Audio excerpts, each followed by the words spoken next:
7 फरवरी 1821 के दिन पहली बार इंसान ने अंटार्कटिका पे अपना कदम रखा।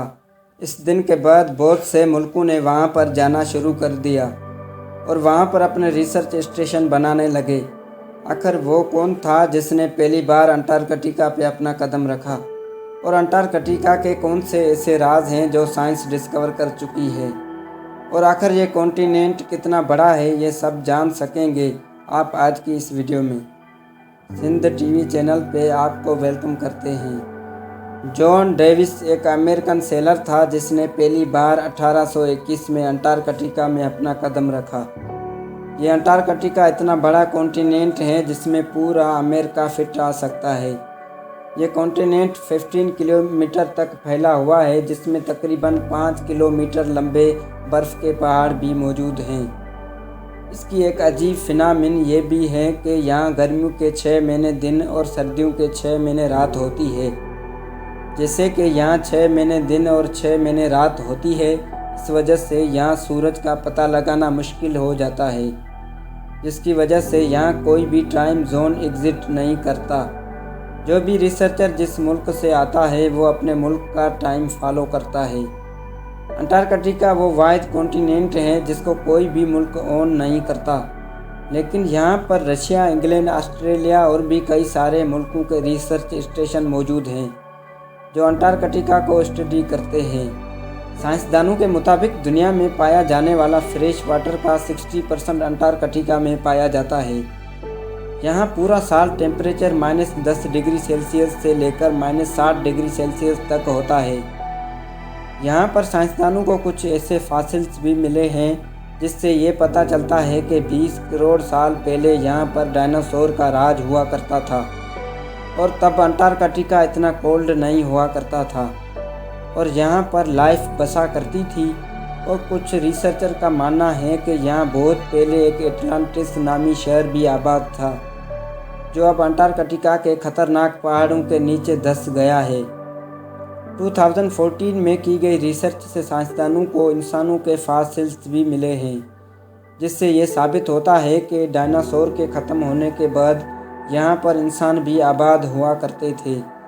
अंटार्कटिका में मिलने वाले इंसानी स्केलेटन इजिप्ट के ओल्ड सिविलाइजेशन में रहने वाले इंसानों से काफ़ी मिलते जुलते थे, जिससे ये जाहिर होता है कि अंटार्कटिका में रहने वाले इंसानों का इजिप्ट से भी लिंक हुआ करता था। सिर्फ इतना ही नहीं मिला, यहाँ अंटार्कटिका में तो साइंसदानों को ऐसे पत्थर भी मिले हैं जो इस दुनिया के नहीं बल्कि स्पेस में मौजूद होते हैं। इन पत्थरों को मेटिओराइट्स कहा जाता है, जो हज़ारों की तादाद में अंटार्कटिका में पाए गए हैं। इनमें से कुछ मेटिओराइट्स का ताल्लुक मरीख से तो कुछ का मार्स से भी है। अंटार्कटिका में बड़े बड़े बर्फ़ के पहाड़ भी मौजूद हैं, जिसको ग्लेशियर्स भी कहा जाता है।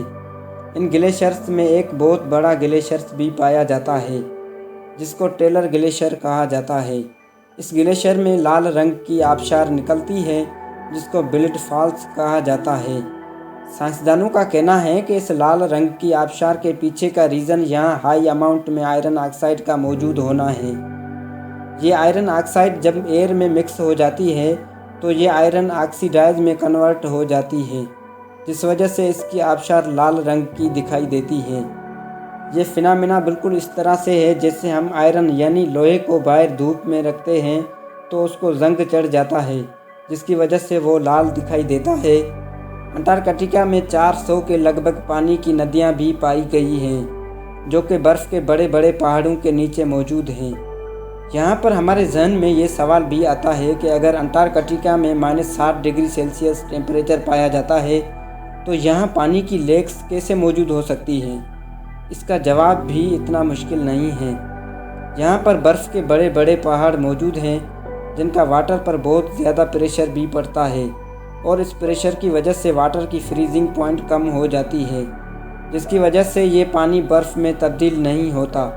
इस फिनामिना को मद्देनज़र रखते हुए साइंटिस्ट ने यहाँ ड्रिलिंग भी की है, जिसमें कुछ नदियों से साइंसदानों को बैक्टीरिया भी मिले हैं। इन बैक्टीरियाज को ओल्ड रेजिस्टेंस बैक्टीरिया कहा जाता है। अंटार्कटिका में एक हैरान करने वाली बात यह है कि इस कॉन्टिनेंट में एक ऐसा हिस्सा भी मौजूद है जिसको दुनिया का ड्राइस्ट पार्ट माना जाता है। इस खुश्क हिस्से को मकमर ढक्का कहा जाता है, जो कि 1903 में साइंटिस्ट ने दरियाफ्त किया। इस खुश्क हिस्से के पीछे का रीज़न यहाँ बहुत तेज़ हवाओं का चलना है, जो कि 320 किलोमीटर पर आवर की स्पीड से भी ज़्यादा ट्रेवल करती हैं, और ज़मीन के इस खुश्क हिस्से में किसी भी किस्म की ह्यूमिडिटी नहीं पाई जाती। ज़मीन का ये खुश्क हिस्सा बिल्कुल मार्स की ज़मीन जैसा भी दिखाई देता है। तो नाज़रीन, ये थी आज की वीडियो। उम्मीद है आप सिंध टीवी को भरपूर लाइक और पसंद करेंगे। हमारे चैनल को सब्सक्राइब भी कर दें। शुक्रिया।